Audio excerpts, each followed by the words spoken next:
Hey, salut Bastien, je te cherchais. Dis-moi, tu t'y connais en référencement mobile, toi? Yes, je commence à m'y intéresser pas mal. Mais en vrai, c'est une vraie galère, hein. Tu savais, toi, qu'entre iOS et Android, c'était pas les mêmes règles de référencement? Ah bah alors oui, justement, je m'apprêtais même à donner un petit cours de référencement mobile aux clients de l'agence qui gère une application. Une formation en ASO, donc. Ouais?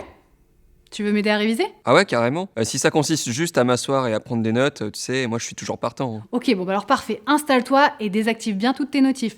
Je t'explique tout de suite comment référencer une application mobile. Allez, générique!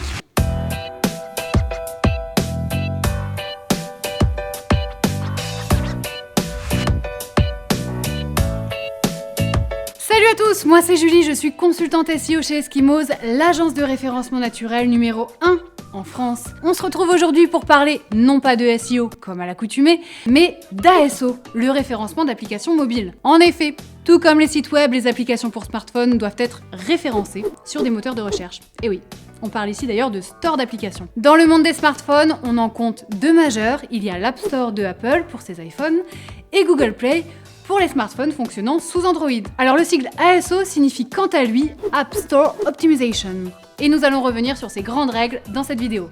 Pas mal, non? Ouais, ça va être bien. Ça va être très bien même.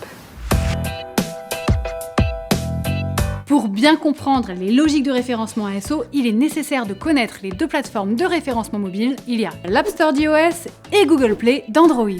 L'App Store est historiquement le tout premier marché d'applications mobiles sur Internet. Il apparaît au lancement de l'iPhone 3G en 2008. Ouais, 12 ans déjà. And we are calling it iPhone. Il est totalement indépendant de l'écosystème Google, mais également très exigeant en ce qui concerne le fonctionnement et la qualité des applications accessibles au public. Le Google Play Store d'Android est quant à lui intimement lié à l'écosystème de Google. Le moteur de recherche classique et le Play Store fonctionnent ensemble, et il est bien plus facile d'ailleurs d'uploader une application sur le Google Play que sur iOS. Désolé aux amateurs d'iPhone. Alors bien référencer une application mobile, c'est pas facile.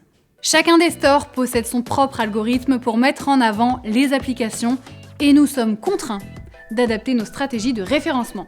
Et oui, parmi les critères clés de référencement communs aux deux algorithmes App Store et Google Play, on retrouve le titre de l'application, le texte de description de celle-ci, la catégorie dans laquelle l'application est référencée, le nombre de téléchargements d'utilisateurs actifs et enfin, les notes attribuées par les internautes. L'App Store d'iOS possède ses propres critères de référencement. Pour optimiser la visibilité et les installations d'une application mobile sur iPhone, voici les critères à respecter. Attention, on se concentre. Le titre de l'application ne doit pas dépasser les 30 caractères.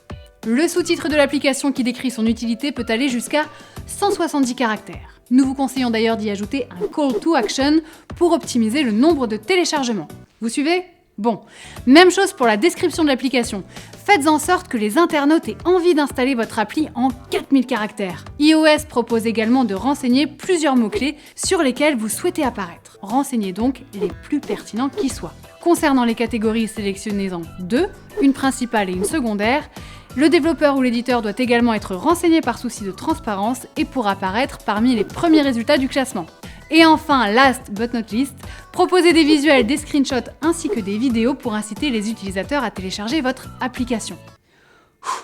On continue. Concernant le Google Play Store, on remarque que les consignes de référencement ASO sont très proches des guidelines SEO. Voici les critères à respecter.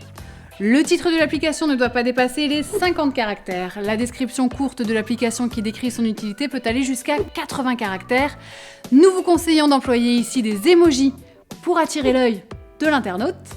Et la description longue de l'application fera quant à elle 4000 caractères, parfait pour répéter plusieurs fois vos mots-clés principaux et secondaires. Contrairement à iOS, vous ne pourrez sélectionner qu'une seule catégorie, veillez donc à bien la choisir. Et enfin, concernant l'indication de développeur et les images, même consigne que pour iOS, faites preuve de transparence et diffusez un maximum d'images et de vidéos pour remonter en haut du classement.